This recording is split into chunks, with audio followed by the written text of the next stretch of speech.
నవ్వింది చాలు. ఇంట్లో వాళ్ళకి చెప్పకుండా బయటికి వెళ్ళిపోవడం ఏంటి? మీ వదిన్ని చూసి నేర్చుకున్నావా? సారీ పెద్దమ్మా, నైటు వదిన ఒక్కతే వెళ్తుందని తోడుగా వెళ్ళానంతే. వదినేమి రమ్మని చెప్పలేదు పెద్దమ్మా, నేనే వెళ్ళాను. మీరంతా తనకి సపోర్ట్ చేస్తున్నారని నాకు బాగా తెలుసు. అనవసరమైన అభిమానాల్ని పెంచుకోకండి. ఇంకోసారి ఇలా జరిగిందో సీరియస్ పనిష్మెంట్ ఇస్తాను, జాగ్రత్త.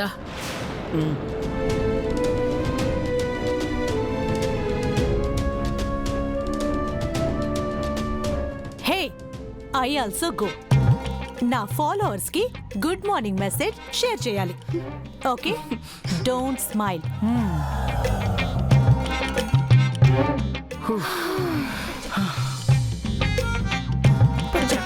అమ్మో, ఇంకెప్పుడు మనం పెద్దమ్మకి తెలిసేలా వదినకి సపోర్ట్ చేయకూడదు.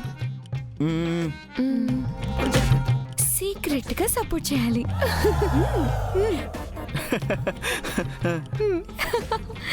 ఇంటికి వచ్చేంత వరకు గంగ రుద్రబావుగాని ఎన్ని తిప్పలు పెడుతుందో ఏమో.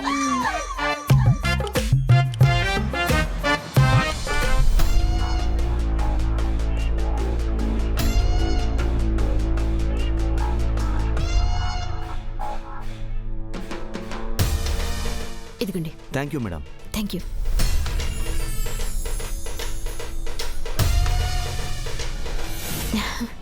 Rudra, thank you so much. నువ్వు సపోర్ట్ చేయటం వల్లే డాక్యుమెంటేషన్ వర్క్ ఇంత తొందరగా కంప్లీట్ అయింది. సారీ, మీ పర్సనల్ టైం కూడా వేస్ట్ అయింది. ఇట్స్ ఓకే, మంచి పని కోసమే కదా. Anyway, all the very best. నీకు కూడా. ఇది మన ఇద్దరం కలిసి రన్ చేయబోతున్న అకాడమీ. ఇంకా మనం ఇంటికి బయలుదేరడం మంచిది. అంటే ఇంట్లో అందరూ వెయిటింగ్ చేస్తూ ఉంటారు.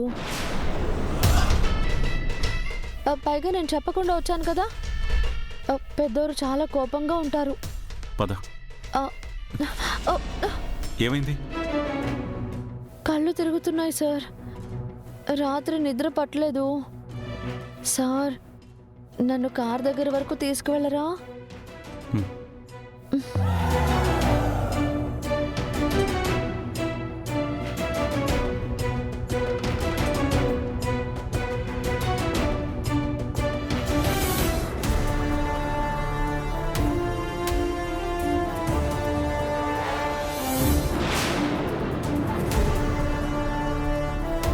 ఇది కావాలని చేస్తోంది.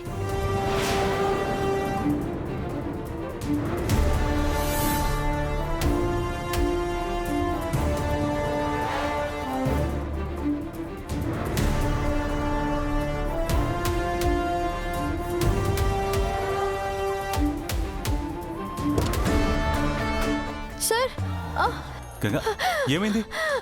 బ్రీత్ అందట్లేదు సార్. గంగా, సడన్ గా ఏమైంది? వాటర్ తాగుతావా?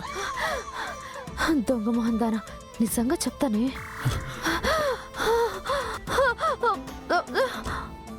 వాటర్ తాగు. ఏమైంది? బ్రీత్ అందట్లేదు Paru. You do one thing, car drive చేయి.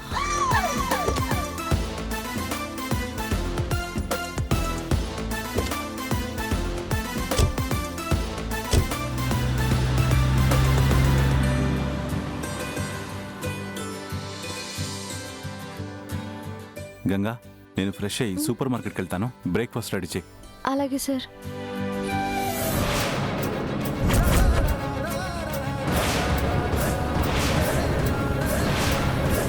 నా ప్లాన్ అంతా స్పాయిల్ చేసావు. ఈ రోజు కాకపోతే మరొక రోజు రుద్రని నా సొంతం చేసుకుంటాను. నీ వల్ల కాదు, నిన్ను ఈ ఇంట్లోనే లేకుండా చేస్తాను.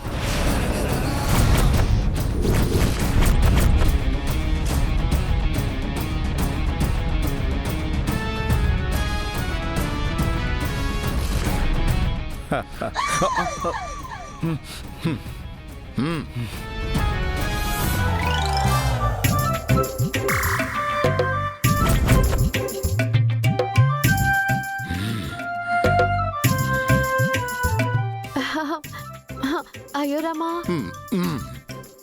అది మరీ పెద్దరు మీకు చెప్పకుండా వెళ్ళడం తప్పే. సారీలు. చేసేవన్నీ చేసేయడం, తీరిగ్గా సారీ అనడం బాగా అలవాటైపోయింది. మరేం చేయమంటారు చెప్పండి. ఆ పారు సార్ని క్షణం కూడా వదలకుండా వెంట తిరుగుతూనే ఉంది.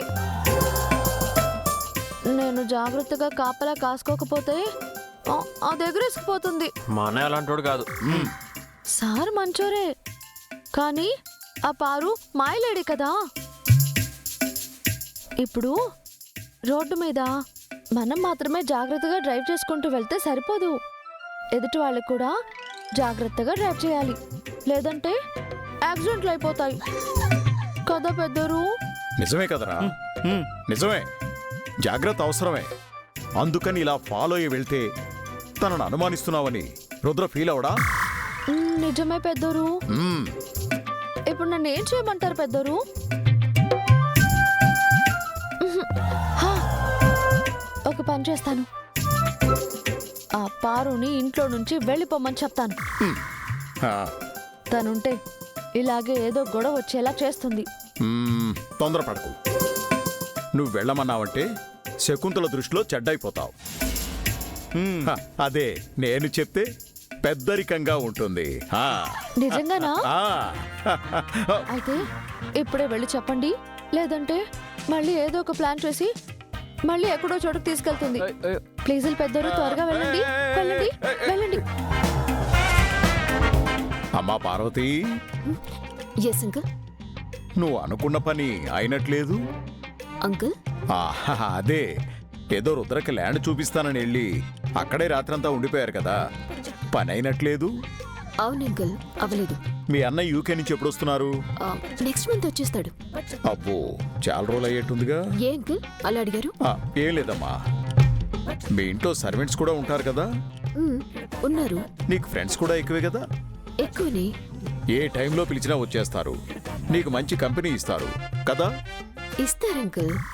సేమ్ కథ. ఏంటి అంకుల్ కదేంటి? చెప్తానమ్మా, చెప్తాను. నాకు తెలిసిన చెరుకూరి సుబ్బారావు అనే ఒక అతను ఉండేవాడు.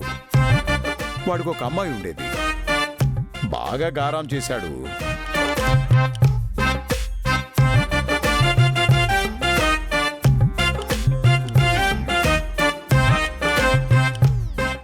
అంకుల్, ఇప్పుడు ఇదంతా నాకెందుకు చెప్తున్నారు? ఆ కథ మన కథ కాకూడదని. అంకుల్, ఇలా అంటున్నానని ఏమనుకోకమ్మా.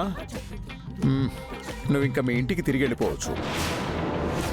నువ్వు శకుంతలకి ఎంత క్లోజ్ అయినా, నీకు ఈ ఇంటితో ఎంత అనుబంధం ఉన్నా, నీకంటూ కొన్ని లిమిట్స్ ఉంటాయి కదా.